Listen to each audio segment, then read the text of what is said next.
incentive and convention and events. So we have also guidelines for transport and accommodation and the food service sector.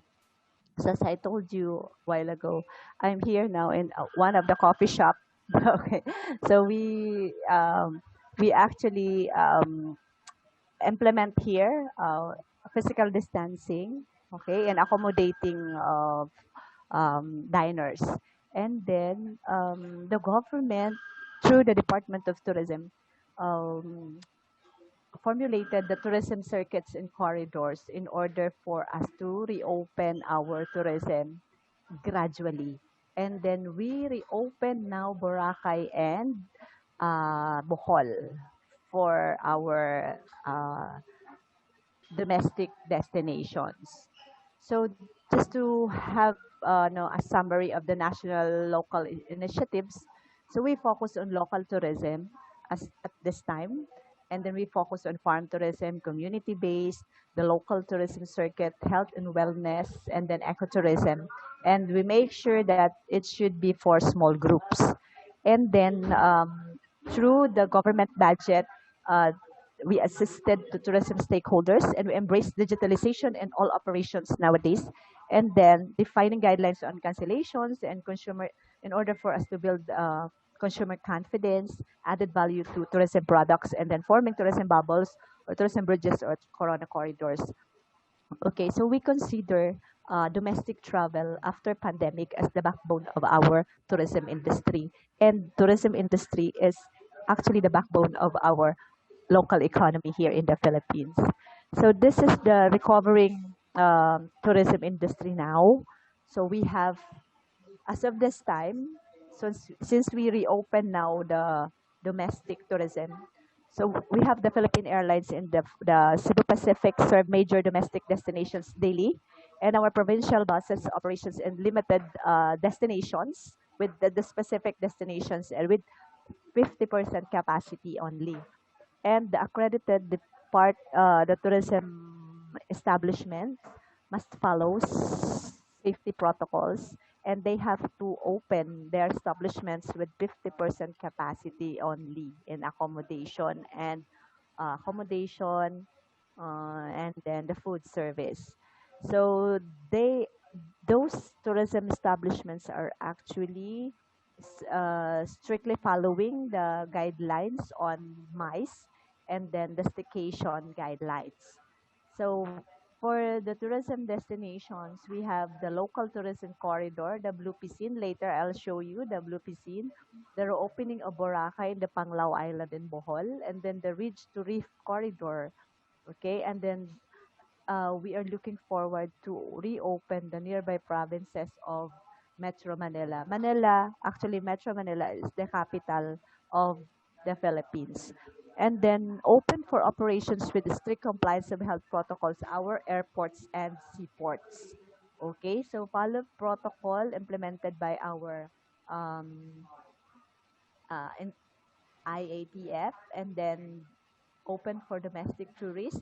Okay, so we are accommodating domestic travelers, but they have to follow the protocol with regards to the border requirements. Say, for example, swab testing. We have to follow the quarantine. We have to follow the depends on the LGU, depends on the local government unit or the destination. We have to follow the health protocol. We have to submit health clearances to the borders they are crossing. Okay, so in terms of digitalization, we have the Safe Pass, we have the Eat In Express, and we have the Visita. Visita is a strategy for our visitors. It's a visitor information and travel assistance. Okay, it's located no in the borders. Okay, um, throughout the country. So during the the border crossing, they have to assist no visitors. They have to get the visitor information, and they have to give them some advice on how to visit the or how to stay in a particular destination. So as I told you, I'll show you the blue piscine. This is actually the one of the corridors introduced by the Philippine government, the Blue Piscine corridor. It's the meaning is of course Baguio, La Union, Pangasinan, Ilocos Sur, and Ilocos Norte. So those provinces or destinations located at the northern part. Okay, so why? Because those provinces are actually experience low cases of COVID. Okay, during the COVID pandemic. Okay, so since we need to reopen tourism, so the government identified these places for us to have now the gradual reopening of tourism. So those are the activities and the attractions in that particular destination. Okay, and then we have, okay, so sorry. We have the reopening of Boracay and Bohol. Okay, so these two islands are actually now open for domestic tourists, okay, for leisure and for other activities here in the Philippines. So it's really a great strategy because these areas are actually isolated, and it's really good for us to contain our domestic tourists and visiting this particular uh, two um, island provinces or two island destinations. So here in the Philippines, we also implemented the traveling in the new normal as advised by UNWTO. So if you can see, this is actually lifted from the UNWTO guidelines in order for us to reopen our tourism industry. So we are looking forward also to reopen the other destinations nearby our uh, the capital city. So we have a lot of attractions there, and our local government units are preparing for the reopening of tourism in other areas rather than those in that particular corridor I presented to you. So even in here in our place, this is my place. Okay, the uh, Mayon volcano with in with an airplane there at the airport. Okay, so we are actually now preparing for the opening of tourism. Okay, so for the students, since we are not really prepared for this kind of pandemic, and our industry is one of the most affected industries in the globe. So, what I can share to you is we must be optimistic. We must always be positive. Okay, so remember that difficult roads often lead to beautiful destinations, if you agree. Okay, so since we are in this journey, we just enjoy the ride while we are looking forward for a brighter tomorrow. So I hope by 2021, because the Philippines is targeting mid of 2021 to reopen our international tourism for leisure. So I uh, I hope and I pray that soon you will be traveling here to the Philippines, or we will be traveling there in your beautiful country, India. So remember, we will travel well tomorrow. My dear students, don't lose hope. Just be optimistic. Everything is temporary. Just believe in yourself and believe in God's providence. Thank you so much, my dear students, and thank you so Thank you, much, ma'am. sir, hmm, for this session. No, definitely I can say this will be consist of all way agenda to reform tourism in Philippines. You did a remarkable job, Dr. Hina. And Yes, now sir. So I would like you, uh-huh, I'll now yeah. like to invite our young professor Sivangi Sakya to kindly start the question answer session, please. We will take little bit of questions, then we will go for vote time. Right now, session is handovering to Professor Certainly, certainly. Sivangi. Thank you, Miss Professor Alcoriza. Your The things that you said were very, positive. The last words that you used were very positive, and the entire presentation was spellbound. Everyone was into it. And that's it. I will ask the students, to put on their questions, whatever they have in their minds, so they can, they would love it when you answer it from your point of view. So, students, if you can please put on your questions in the chat box, I'll read it out, and then Professor Alcoriza can answer it for all of us, one by one. Uh, Yes, Professor maybe students, if Alcoriza, you have some questions or if you, clarification. yes, Yeah, if sure. you allow me, so I have one query. Can you please, if I ask to you, the query Sure, is, sir, sure. Madam, because Mhm. we all are belongs to the Asia Pacific countries, right? And Philippines is always known for good destination and cuisine specific. Gastronomy tourism concept is quite uplifted in Philippines. So, in during this pandemic, do you found any kind of discrepancy is there to as comparison to the pre-pandemic and post-pandemic practices in terms of gastronomy tourism? I'm talking about. Okay, I can understand we are in a domestic tourism, console now. But whenever we are talking about, what we are talking about, the gastronomy tourism, it is all about food. So, is that anything Yeah. changes in practice you found? Okay, so before, sir, we have actually the Philippines is offering food tourism. So we have here the program, which is Culinaria Mm-hmm. Philippines. Mm-hmm. Okay, it's more on culinary tours offered to the northern part of the Philippines, and of course here. So because of our culture, we have a lot of delicacies can be offered to our guests. Every province, every place, every destination has its own distinctive culinary, has distinctive food to offer.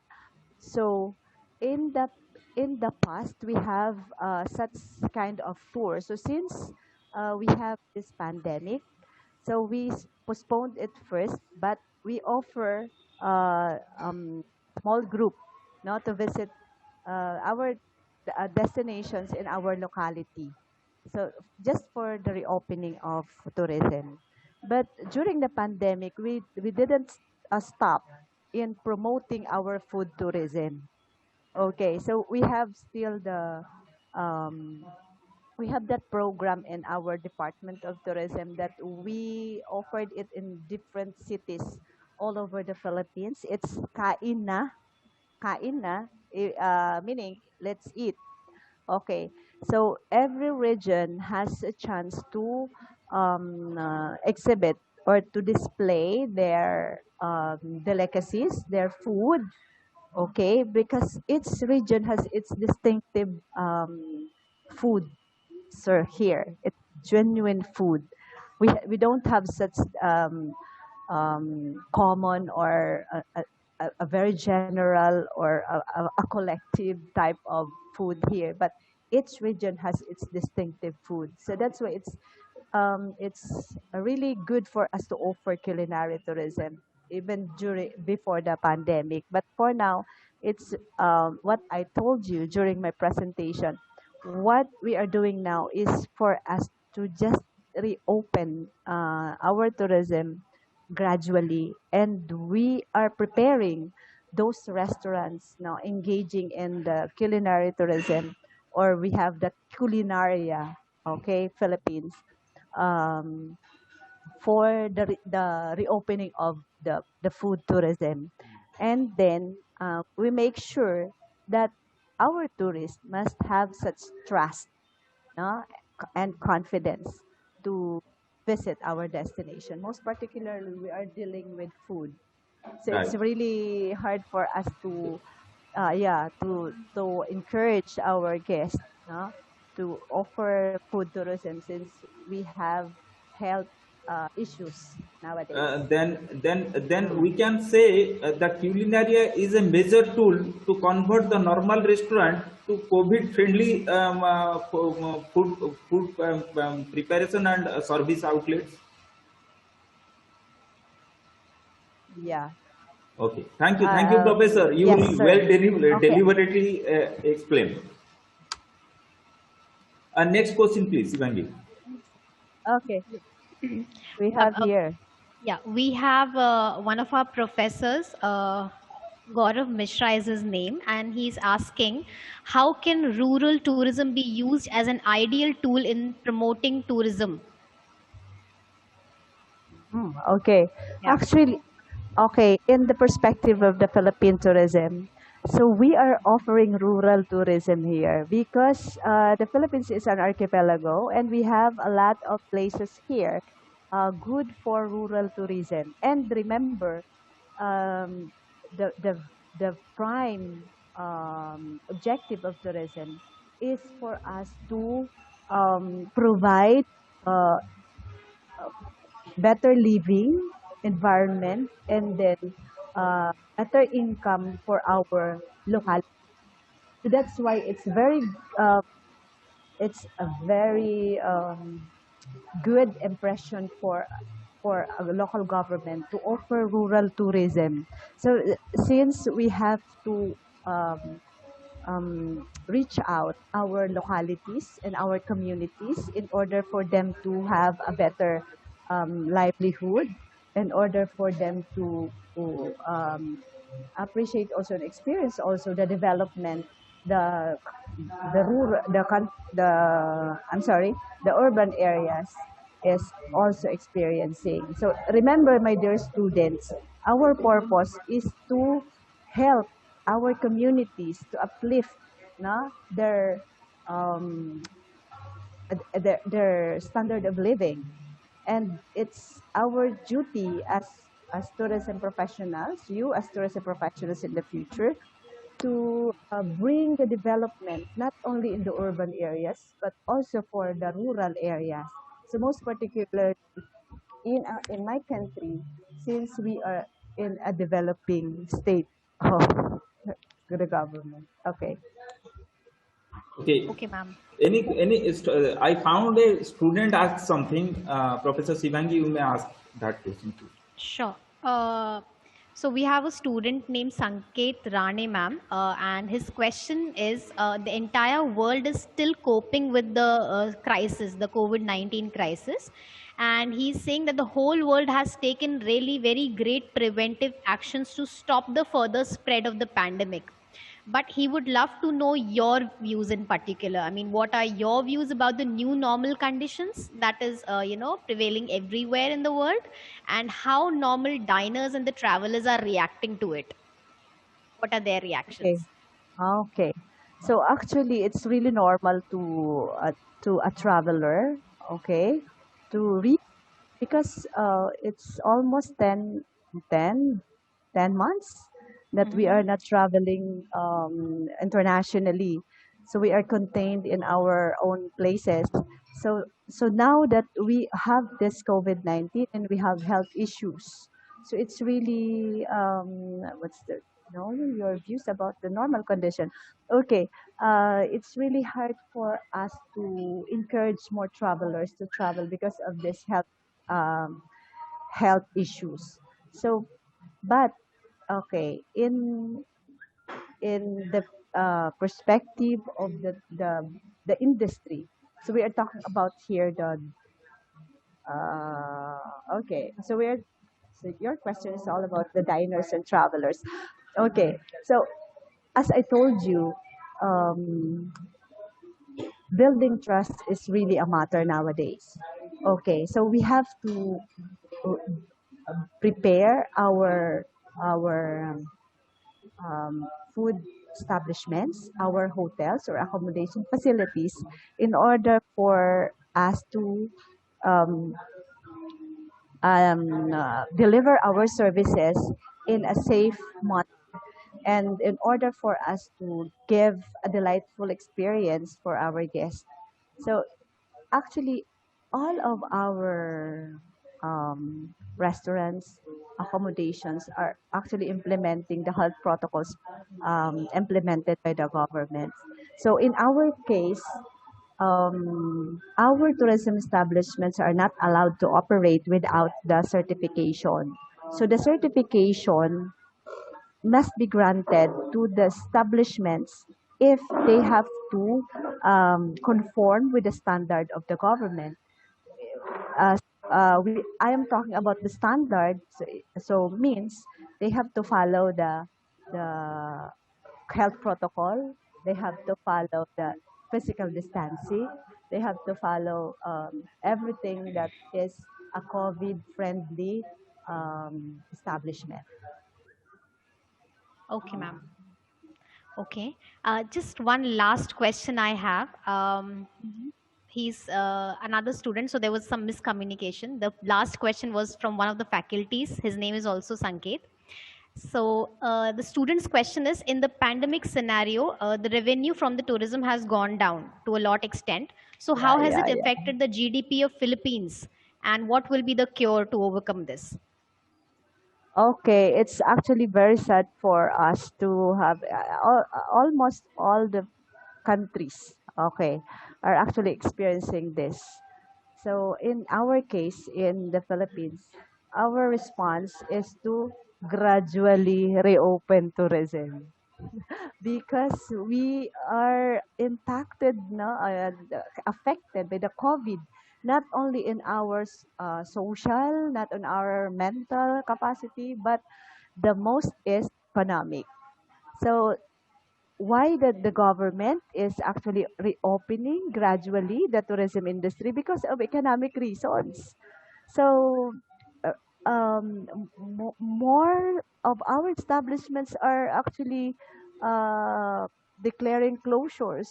So most of our um, tourism establishments are actually experiencing losses in terms of income. So after 10 months, we need to recover.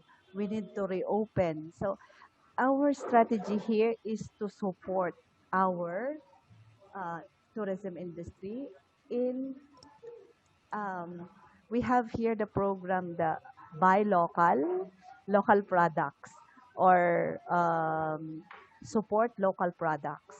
So Mm. that's our program nowadays. And as I presented a while ago, that we um, actually offered farm tourism. No? Since farm tourism is actually a safe form of tourism, the community-based tourism, ecotourism, so with the small groups of tourists. So that's why uh, at least, no, if the contribution to the GDP may decline but decrease or but of course at least and in the least number or in the least income we have to still no have this in our tourism establishments. Okay. Okay, ma'am. Thank you for answering all the questions. These were the only questions and queries raised by the students and the members of the faculty. And I will, if principal sir allows me, I would, Yes, please. Yes, give please. a vote of thanks for the. Sure. So this is for you, Professor Alcoriza, respected principal, sir, and all my fellow colleagues and the students. I hope you all have enjoyed the informative session organized for all of us today. And it's my privilege and honor now to give a vote of thanks to both of you who have helped make this session helpful. My name is Shivangi, and I, on behalf of Asia Pacific Institute of Management, extend a very hearty vote of thanks to Professor Elcoriza for taking out your time from your busy schedule, ma'am, and enlightening all of us with your knowledge and sharing with us your findings and opinions on the development plan laid by the tourism, the Department of Tourism in Philippines. And you have very well, defined the new normal that is running there in your country. And it's very good to know that the things are reopening there. Slowly, things are getting back to normal. And and obviously, with all the necessary precautions, everything is happening. So I would just say we were all very inspired by your great words, ma'am. And would like to take this opportunity to record my heartfelt thanks for our principal sir as well, Mr. Sahu, for the right support and the guidance for always making such sessions happen. I mean, this is very good, something that he looks into, and keep all of us connected with the world. And I would conclude it here, looking forward for more of sessions and more of communications like this in the near future. Thank you so much everyone for your patience, and I would hand it over to Mr. Sahu now. Professor Alcoriza, first of all, I would again propose my thanks to you that you manage all the way from your home, now sitting in a cafe and deliver for the cause of encouraging of students. One of my friends, now in University of South Africa, Professor Nelly, she organized theory examination in a theater hall. See the things how academicians can have that power to uh, to handle the situation which is really affected revenue wise, which is really affected to the mankind, which is really affected to the nations in various nations. But definitely throughout the lessons, what I understood is the culinary model is a really innovative model which is practiced in Philippines. Definitely, I will suggest to our local and national governments as well to promote it, because this kind of model will definitely help to reform the tourism and gastronomy tourism in India as well, I hope. With these words, again, namaste, and let's hope for the best in future if pandemic situation is going to be resolved soon. So we all are going to meet in a academic platform definitely. Thank you, Professor Alcoriza again, and wholeheartedly all the team, Professor Sivangi, Professor Vikas Sharma, Professor Om Prakash Yadav, Professor Sanket Rane, Professor Gaurav Misra, our management team, our non-teaching staff, teaching staff, all other departmental staff, wholeheartedly once again. Thank you, Professor Gina Alcoriza.